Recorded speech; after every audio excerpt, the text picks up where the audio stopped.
Trong cuộc sống này có rất nhiều những khó khăn, chông gai, gáy bày nên sống và là người hãy sở hữu những tầm nhìn dài hạn, những trí tuệ mạnh mẽ như loài cáo.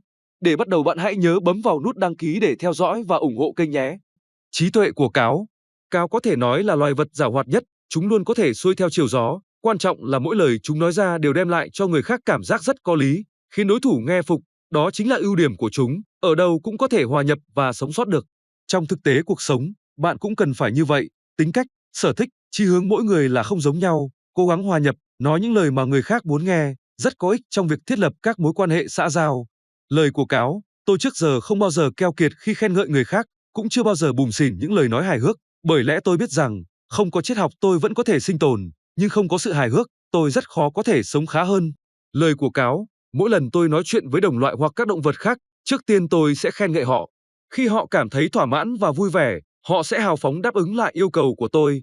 Trong thực tế cuộc sống cũng vậy, hãy linh hoạt và nhạy bén khi muốn nhờ ai đó giúp đỡ, đặc biệt hãy trang bị cho mình một cái miệng thật ngọt ngào.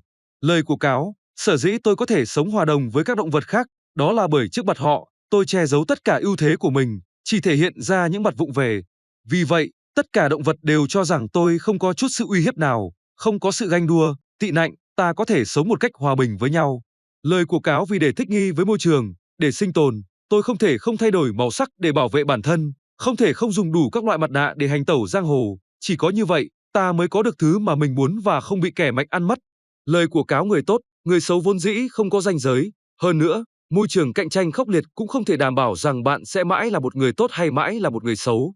Vì vậy, đôi khi, chúng ta phải vừa làm người tốt, cũng vừa phải làm người xấu, cái này là do môi trường khác nhau quyết định, có vậy ta mới mong có thể sinh tồn được. Lời của cáo mượn lực hoàn toàn không phải lời nói chơi, nó cần bạn phải thông qua đôi mắt tinh danh để phát hiện ra con mồi. Từ đó vận dụng năng lực, mánh khóe và mượn cả sức lực từ đồng bọn để chiếm gọn con mồi, chỉ có người giỏi mượn lực mới có thể có được thành công. Xin cảm ơn bạn đã nghe và xem hết video này. Nếu bạn chưa đăng ký kênh bạn nhớ bấm đăng ký để xem những video mới và thấy hay thì nhớ like, chia sẻ cho bạn bè bạn cùng xem nhé. Hẹn bạn ở những video sau.